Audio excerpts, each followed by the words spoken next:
Le chiffre est saisissant.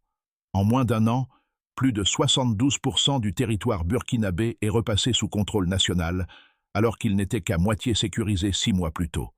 Un contraste brutal, presque inconcevable, entre effondrement annoncé et renaissance inattendue. Mais derrière ces statistiques, une autre question s'impose. Que symbolise vraiment cette reconquête pour le peuple d'Ibrahim Traoré? Au-delà des batailles, c'est tout un pays qui semble vouloir prouver au monde que la dignité peut renaître du sable et du sang. Ce récit n'est pas seulement celui d'une victoire militaire, c'est celui d'une survie politique, d'une souveraineté qui se joue à chaque village reconquis. Car si 72% du territoire sont revenus sous contrôle national, 28% demeurent encore disputés, zone grise où les groupes armés testent la solidité de l'État. C'est là que réside le risque. Perdre ce qui vient d'être regagné, retomber dans l'instabilité, alors même que la confiance renaît. Le gouvernement promet aujourd'hui un équilibre inédit entre sécurité et reconstruction, entre armes et outils. Mais cette promesse se heurtera à 3 questions brûlantes. Les ressources suffiront-elles? La population suivra-t-elle? Et surtout, le monde laissera-t-il le Burkina Faso choisir sa voie? Chaque réponse définira l'avenir du pays. Et c'est précisément ce que nous allons explorer. Comment une nation, portée par un idéal d'indépendance, tente de transformer des victoires fragiles en espoirs durables. La révélation est tombée lors d'un point presse discret à Ouagadougou. Entre janvier et mars 2025, plus de 60 attaques ont frappé la région de Nakambé, jadis appelée Sentoura Est.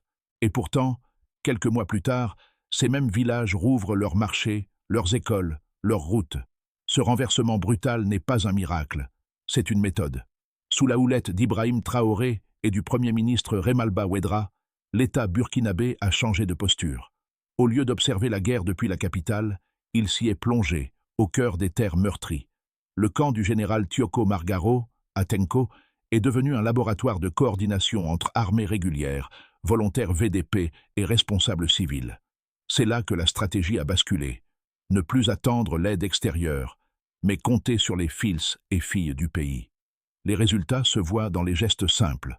Un convoi qui traverse une route autrefois interdite, un enseignant qui rouvre sa classe, un boulanger qui rallume son four. Chaque acte est une victoire silencieuse, un contrepoint à la peur. Ce que les statistiques ne disent pas, c'est la transformation morale d'un peuple, le retour du sentiment d'appartenance, la fierté d'agir pour soi. Pour Ibrahim Traoré, cette reprise n'est pas une fin, mais un commencement. Dans ses discours, il répète que la souveraineté ne se décrète pas. Elle se construit avec la terre sous les ongles et la sueur sur le front. Ainsi, la reconquête militaire devient le socle d'une renaissance nationale. Mais derrière ces succès, un défi demeure. Comment maintenir cette énergie quand les projecteurs s'éteindront? Quand Remalba Ouedraogo est apparu dans la poussière brûlante de Tenko, personne ne s'attendait à une visite protocolaire.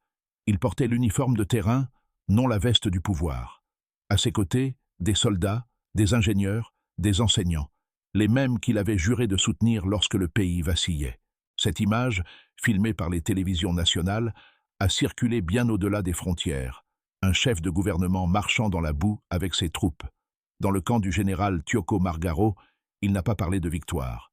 Il a parlé de fatigue, de courage et de patience.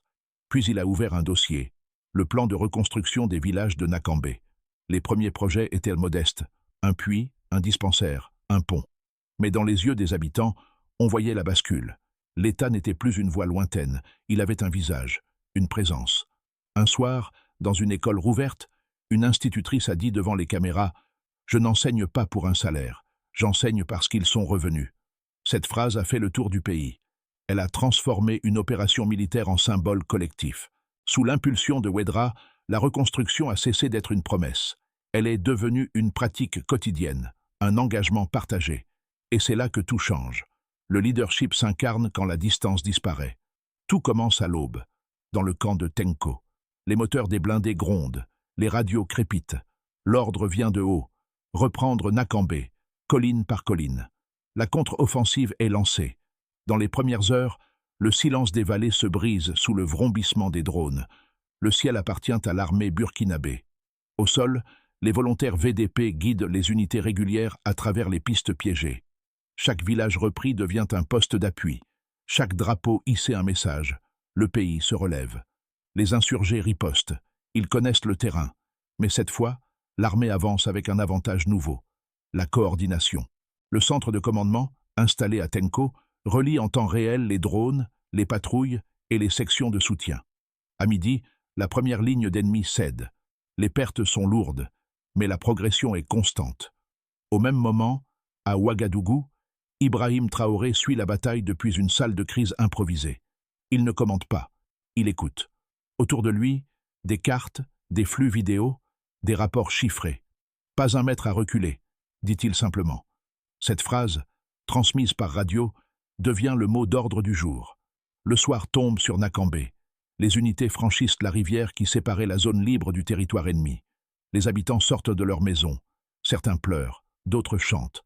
Un soldat écrit sur un mur. « Nous sommes revenus ». La scène est filmée, diffusée partout dans le pays. Elle deviendra l'image du renouveau. Mais la victoire n'est pas sans coup. 37 blessés, 8 morts, plusieurs véhicules détruits. Les funérailles ont lieu le lendemain. Le président assiste en silence, la main sur le cœur.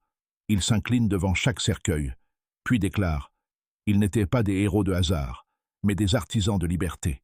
À partir de ce jour, la campagne change de visage. La peur recule, les routes rouvrent, les marchés reprennent vie. Des convois civils remplacent les colonnes de camions blindés. Les journaux titrent « Nambi renaît ». Puis vient la retombée. Les analystes étrangers s'interrogent. Comment une armée appauvrie, privée de soutien occidental, a-t-elle inversé la guerre? La réponse tient en un mot, cohésion. Des soldats aux enseignants, tous partagent le même serment. Plus jamais sans nous. Et dans cette cohésion naissante, Ibrahim Traoré trouve sa plus grande victoire, celle d'un peuple qui n'obéit plus, mais qui agit ensemble. En janvier 2024, à peine 41% du territoire burkinabé est-elle considérée comme sous contrôle effectif. 12 mois plus tard, ce taux atteint 72%, selon le rapport consolidé du ministère de la Défense. Un bond de 30 points qui, derrière sa froideur statistique, raconte un bouleversement logistique, humain et stratégique. Ce chiffre n'est pas qu'un indicateur, il mesure la reprise d'initiative. Car pour chaque zone sécurisée, 10 infrastructures civiles sont remises en service. Écoles, puits, routes, dispensaires. L'armée et les volontaires VDP n'ont pas seulement repoussé l'ennemi, ils ont rouvert la vie. Parlons maintenant d'un deuxième repère, plus économique cette fois. Plus 138% de hausse du commerce intérieur dans les régions libérées entre avril et août 2025. Les convois qui autrefois transportèrent des vivres sous escorte circulent désormais sans blindage. Les taxes locales recommencent à être perçues, signe d'une économie qui respire. Les marchés du coton, de l'or et du bétail affichent une vitalité inédite. Ce redémarrage, encore fragile, sert de baromètre au retour de la confiance. Troisième chiffre, 300 nouveaux VDP certifiés entre juin et septembre 2025. Chaque volontaire formé représente une communauté qui se réorganise. Leur rôle dépasse la défense. Ils participent à la reconstruction, posent des câbles, réparent des ponts, encadrent des écoles. C'est là que la frontière entre guerre et paix devient perméable. Ibrahim Traoré le répète souvent dans ses allocutions, un chiffre ne vaut que s'il touche une vie. Sous son impulsion, les statistiques deviennent des outils de gouvernance, non pour communiquer, mais pour décider. Les rapports internes ne s'arrêtent plus aux pertes et aux gains militaires. Ils incluent des indicateurs de réhabilitation, nombre de familles relogées, surfaces agricoles, remises en culture, pourcentage d'enfants réinscrits à l'école. Cette vision intégrée transforme la guerre en projet de société. Mais ces données chiffrées cachent aussi une tension, l'équilibre entre autosuffisance et épuisement. Car l'effort de guerre, financé presque exclusivement sur ressources internes, pèse lourdement sur le budget national. Les coûts de logistique, de carburant, d'entretien du matériel sont en hausse de 19%. Chaque progrès territorial demande des sacrifices fiscaux. C'est là que réside le pari d'Ibrahim Traoré, maintenir la cadence sans briser la colonne vertébrale économique. Ses conseillers parlent d'indépendance mesurée, un équilibre précaire entre survie et ambition. Pour l'instant, les chiffres lui donnent raison, mais l'histoire du Sahel rappelle que les victoires statistiques ne suffisent pas. L'enjeu désormais n'est plus de reconquérir, mais de consolider. Et c'est ce glissement, de la bataille au bâti, du front au foyer, qui déterminera si la renaissance du Burkina Faso est durable ou passagère. Depuis l'extérieur, deux visions s'affrontent. La première, dominante dans les chancelleries occidentales, décrit Ibrahim Traoré comme un militaire populiste, porté par la colère plutôt que par la stratégie. Selon cette lecture, son succès ne serait qu'un feu de paille, une reconquête militaire sans socle économique, vouée à s'éteindre dès que l'euphorie retombera.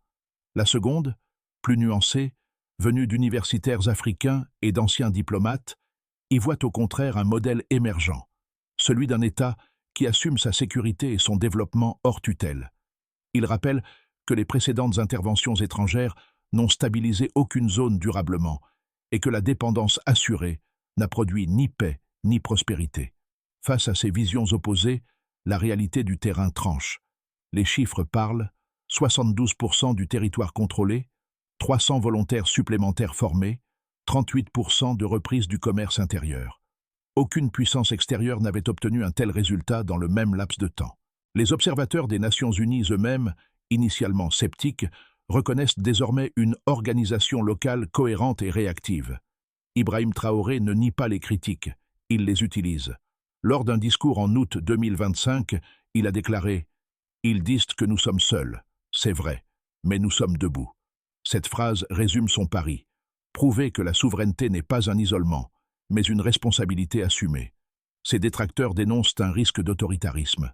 Ses partisans répondent par les faits. Les marchés rouvrent, les écoles reprennent, les réfugiés rentrent. La centralisation temporaire du pouvoir apparaît non comme un verrou, mais comme un exosquelette destiné à tenir jusqu'à la reconstruction complète. Au-delà du débat politique, une évidence s'impose. Le modèle burkinabé dérange parce qu'il fonctionne là où d'autres ont échoué. Et cette efficacité inattendue redéfinit les rapports de force dans tout le Sahel. La guerre change de visage. Ce n'est plus un affrontement entre armées et insurgés, mais une lutte entre deux conceptions du pouvoir, celle qui dépend et celle qui s'affranchit. Ibrahim Traoré comprend que la victoire militaire ne suffit pas. Il faut gagner la bataille du récit, imposer une idée, celle d'un Burkina Faso qui parle au monde en son propre nom.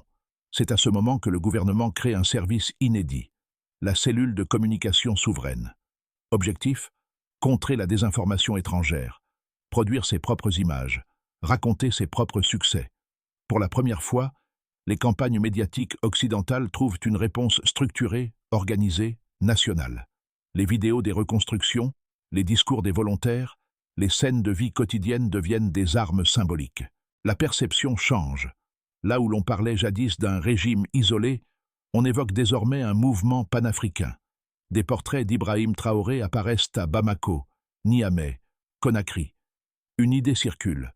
L'Afrique ne cherche plus des protecteurs, mais des partenaires. À cet instant, le récit cesse d'être défensif. Il devient proposition.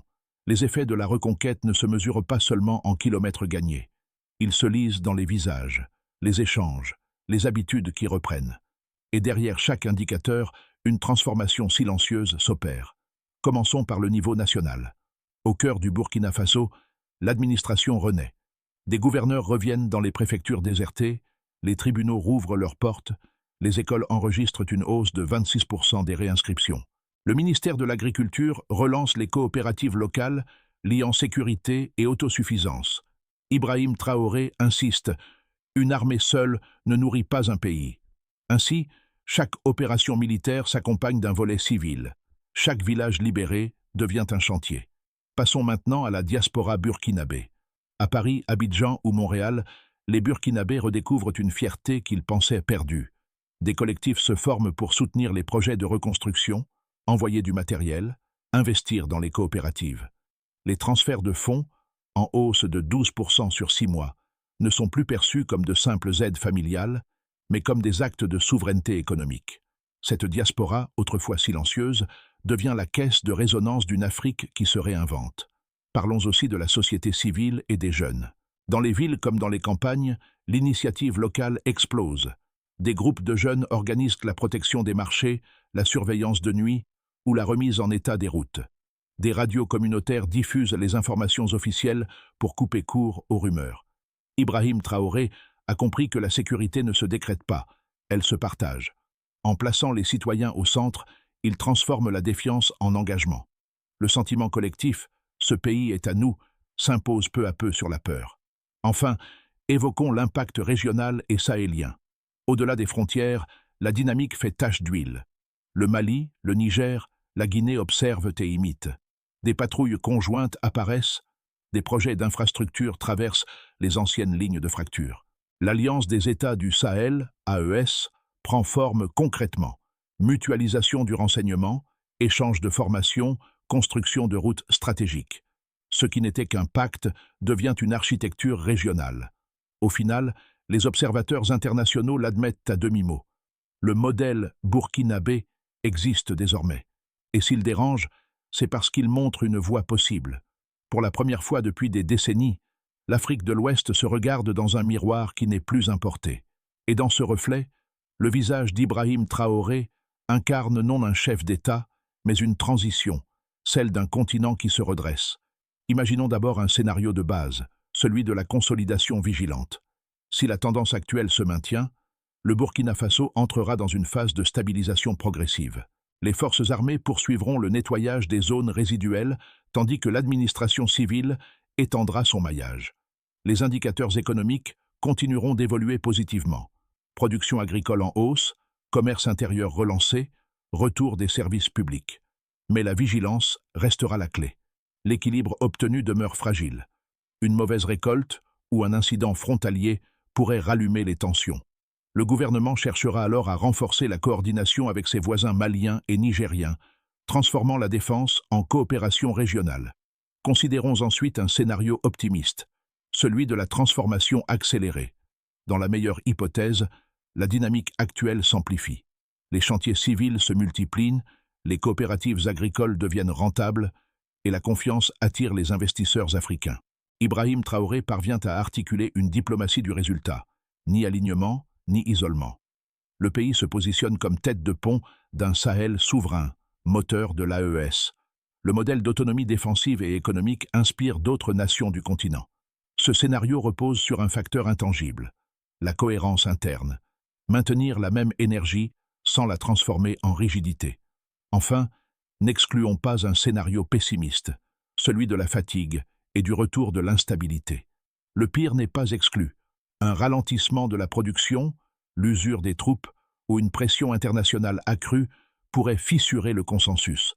La fatigue populaire, combinée à la rareté des ressources, nourrirait le doute. Les factions marginalisées pourraient exploiter ce vide pour rallumer les foyers de crise. Dans ce cas, la priorité serait d'éviter le cercle vicieux de la défiance. Entre ces trois avenirs, la ligne est fine. Mais comme le répète Ibrahim Traoré, les nations ne tombent pas, elles se fatiguent. La véritable bataille à venir sera celle de l'endurance, la capacité à tenir le cap sans renoncer aux principes fondateurs. Compter d'abord sur soi. Au-delà des discours et des chiffres, la transformation du Burkina Faso se lit dans les gestes simples. Dans les rues de Ouagadougou, les embouteillages sont revenus, signe qu'on travaille, qu'on circule, qu'on vit. Dans les villages, les mères recommencent à vendre du mil et des arachides au bord des routes. Ces détails, dérisoires en apparence, incarnent la normalité retrouvée. Les jeunes, surtout, portent ce renouveau. Beaucoup n'ont connu que la guerre et l'incertitude. Aujourd'hui, ils deviennent volontaires, artisans, techniciens. Des programmes de formation mêlent apprentissage professionnel et service communautaire. Un maçon apprend à un soldat à réparer un mur, un instituteur enseigne à des enfants dans une base sécurisée. La frontière entre civils et défenseurs s'efface. C'est ainsi que naît une cohésion nouvelle à bas bruit. Ibrahim Traoré le sait. L'avenir dépend de cette génération. Il parle moins d'héroïsme que d'utilité, moins de patriotisme que de constance. Son message est clair. Le courage ne se mesure pas à la grandeur des batailles, mais à la ténacité du quotidien. Dans un marché de Tenko, une vendeuse résume la situation. Avant, on comptait nos morts. Aujourd'hui, on compte nos ventes. Cette phrase, reprise sur les réseaux, dit plus que bien des communiqués officiels. Car ce qu'elle exprime, c'est une vérité essentielle, le sentiment d'exister à nouveau. Et c'est peut-être là la plus grande victoire, celle qui ne se célèbre pas en fanfare, mais en silence, dans le retour à la vie ordinaire. Pour transformer la victoire militaire en stabilité durable, le gouvernement burkinabé suit une trajectoire en 5 étapes. La première consiste à sécuriser sans relâcher. Chaque région libérée doit disposer d'une unité mixte armée VDP. Les postes avancés deviennent des points d'ancrage civils, avec patrouilles partagées et surveillance par drone. La sécurité n'est plus un État, mais un service continu. La deuxième étape est de reconstruire vite et local. Les infrastructures essentielles, puits, routes, dispensaires, sont confiées à des coopératives villageoises. L'objectif, que 70% des chantiers soient réalisés par des mains burkinabées d'ici un an. La troisième vise à produire et transformer. Sous l'impulsion d'Ibrahim Traoré, l'économie suit le principe du fabriqué ici. L'État investit dans la transformation du coton, du sésame et de l'or artisanal. Moins d'importations, plus d'emplois locaux. La quatrième étape est d'éduquer et d'impliquer. Les écoles rouvertes deviennent des centres civiques. On y enseigne lecture, technique et citoyenneté. Chaque adolescent doit consacrer 10 jours par an à un projet communautaire. L'éducation devient un acte de reconstruction. La cinquième consiste à communiquer et protéger. La cellule de communication souveraine veille à raconter les progrès du pays. Son rôle, documenter, contrer la désinformation, montrer les réussites sans triomphalisme. Ces 5 leviers forment une architecture simple. Sécurité, production, éducation, récit, unité. Le défi sera d'y tenir sans dispersion. Mais si cette méthode s'ancre, le Burkina Faso ne sera plus seulement un symbole de résistance. Il deviendra une école de souveraineté. Quand le soir tombe sur Tenko, la poussière rouge recouvre les traces des chars et des pas. Là où Remalba Ouedraogo avait marché aux côtés des soldats, les enfants jouaient à nouveau. Leur terrain de jeu est un ancien champ de bataille, transformé en place publique. Les adultes n'y voient pas de la naïveté, mais un signe. La vie a repris ses droits. Ibrahim Traoré visite souvent ces lieux sans protocole. Il parle peu, s'arrête longuement devant les puits et les écoles reconstruites. Un jour, il a déposé une main sur le mur d'une salle de classe et murmuré « C'est ici que commence la paix ». Cette phrase, filmée à son insu, a fait le tour des réseaux. Elle est devenue un refrain, une devise, presque un serment. Dans un pays où tant de familles ont appris à vivre sans nouvelles de leurs proches, cette image pèse plus que tous les discours, car elle condense le sens d'un combat, rendre à la terre ce qu'elle avait perdu, la confiance. Et sous le soleil couchant de Nakambé, une certitude demeure. Le courage n'a jamais quitté ce peuple. Le Burkina Faso n'a pas triomphé par la force, mais par la cohérence. Ce que le monde découvre aujourd'hui, c'est moins un miracle qu'une méthode, celle d'un peuple qui a refusé d'abandonner.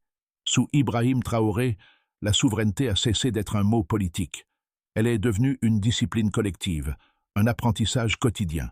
Dans les villages, on la décline en gestes simples. Partager l'eau, réparer un pont, enseigner à lire.